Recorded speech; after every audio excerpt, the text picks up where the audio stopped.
പൊതുവേ എല്ലാവരും ചോദിക്കുന്ന ഒരു ചോദ്യമാണ്, നിന്റെ നട്ടലിന് ഉറപ്പുണ്ടോ? സോ നട്ടലിന് ഉറപ്പ് പല കാര്യങ്ങളും ചെയ്യാൻ ആവശ്യമുള്ളതാണ്. നടുവേദന മുതിർന്ന ആൾക്കാരിൽ, അതായത് ഒരു 60-65 വയസ്സുള്ള ആൾക്കാരിൽ കാണുന്നതായിട്ടാണ് കണ്ടുവരുന്നിട്ടുള്ളത്. ഇപ്പോൾ അതിൽ നിന്നും വ്യത്യസ്തമായിട്ട് ചെറിയ കുട്ടികളിൽ തന്നെ ഇപ്പോൾ സ്പൈൻ റിലേറ്റഡ് ഇഷ്യൂസ് കണ്ടുവരുന്നു. സ്പൈൻ റിലേറ്റഡ് ഇഷ്യൂസ് സാധാരണയായി 3 രീതിയിലാണ് ഇവിടെ എത്താറുള്ളത്.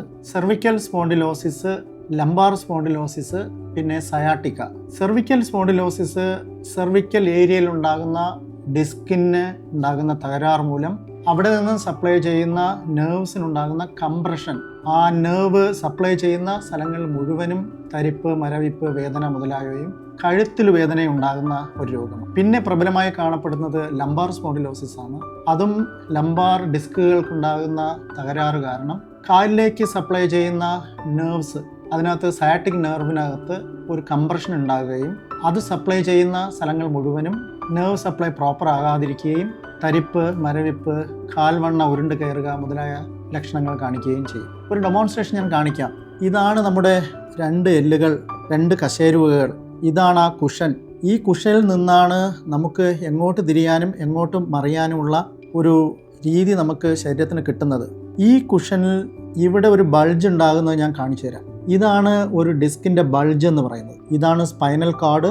ഈ സ്പൈനൽ കോഡിൻ്റെ 2 ഭാഗത്തും ബൈലാറ്ററലി, ഇവിടെയും ഒരു നെർവിൻ്റെ ബ്രാഞ്ച്, ഇവിടെ ഒരു നെർവിൻ്റെ ബ്രാഞ്ച്. ഫോർ എക്സാമ്പിൾ, ഇത് സയാറ്റിക് നെർവ് ആണെന്ന് നിങ്ങൾ കണക്കാക്കുക.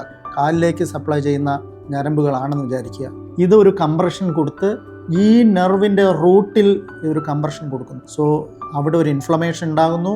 ആ ഇൻഫ്ലമേഷൻ ഈ നെർവ് സപ്ലൈ ചെയ്യുന്ന സ്ഥലങ്ങൾ മുഴുവനും പലതരം പ്രശ്നങ്ങൾ ഉണ്ടാക്കുന്നു. ഗോവിന്ദ് ആയുർവേദ ആശുപത്രിയിൽ ഈ ചികിത്സകൾ ഓരോ രോഗിക്കനുസരിച്ച്, രോഗത്തിനനുസരിച്ച്, രോഗത്തിൻ്റെ സിവിയറിറ്റിക്ക് അനുസരിച്ച് കൃത്യമായി ഡയഗ്നോസ് ചെയ്തിട്ട് ചികിത്സാ നിർദ്ദേശങ്ങൾ നടത്തുകയും അതോടൊപ്പം തന്നെ വളരെ പരിചയസമ്പന്നരായിട്ടുള്ള തെറാപ്പിസ്റ്റുകളുടെ പഞ്ചകർമ്മ ചികിത്സാ രീതികളിലൂടെ ഡോക്ടർമാരുടെ കൃത്യമായ മേൽനോട്ടത്തിലൂടെ നടത്തി രോഗികൾക്ക് ശമനം നൽകി വരുന്നു.